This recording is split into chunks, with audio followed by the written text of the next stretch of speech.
Here's the top stories for January 29th.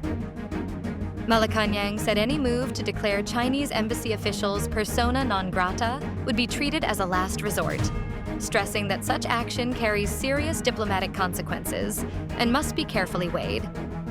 Presidential Communications Office.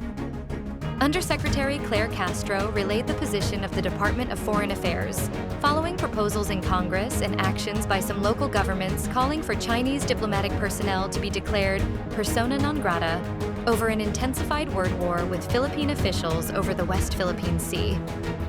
In a press briefing on Thursday, January 29th, Castro read the DFA statement warning that the declaration is one of the most severe forms of diplomatic action and is second only to the downgrading of diplomatic relations.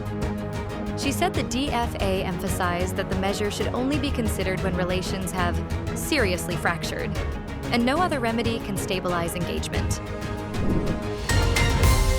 Former President Rodrigo Duterte doesn't want to replace his legal counsel, Nicholas Kaufman, despite the back-to-back losses in appeals they have filed related to his case at the International Criminal Court. Instead, Duterte told him to do something, according to his daughter, Vice President Sara Duterte. Prior to this, the vice president said she would ask her father about possibly replacing Kaufman after ICC's pretrial chamber one rejected his camp's request to indefinitely adjourn the proceedings, arguing that Duterte was not medically fit to take part in the case. The former president's camp has been suffering several blows to their case after successive rejections in their appeals, the most significant of which was ICC's appeals chamber, which unanimously confirmed the decision rejecting the request for his interim release, ruling once again that his detention remains necessary.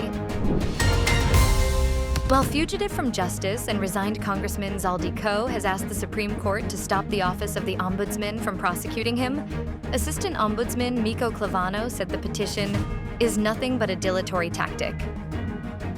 In his SC petition, which was officially released by the High Court on Thursday, January 29th, pleaded for a temporary restraining order that would stop the enforcement of the November 14th, 2025 Ombudsman resolution that ordered the filing of graft and non-bailable malversation of public funds charges against him and several co-accused before the Sandiganbayan. On November 21st, 2025, the Sandiganbayan ordered the arrest of and 17 other officials of the Department of Public Works and Highways and directors of SunWest Corporation who were charged with graft and malversation of public funds in the 289.5 million pesos flood control project in Nawan Oriental, Mindoro. The Malacanang said that President Marcos has ordered the Department of Health to intensify its surveillance against the Nipah virus amid growing concerns over the disease. According to the palace, the DOH has aligned its health protocols with the latest updates from the World Health Organization. She added that the DOH remains fully alert and proactive in conducting screening procedures in the country's borders through on-arrival thermal scanning, trained observation, and close scrutiny of online health declarations. The health department is also ramping up its information campaign on the Nipah virus, raising awareness on its symptoms such as fever, headache, and breathing difficulty. Health officials said the virus can be transmitted through direct contact with infected animals such as bats and pigs, and also with contaminated fruits.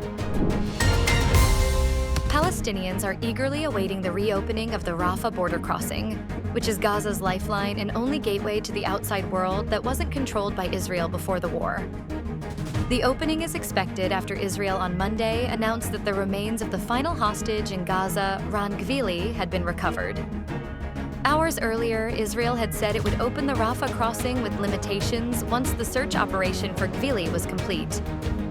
The opening of the crossing between Gaza and Egypt, which was controlled by Egypt before the war, is seen as ushering in the second phase of the US-brokered ceasefire, though its opening had been called for as part of the first phase. Stay updated with the latest news.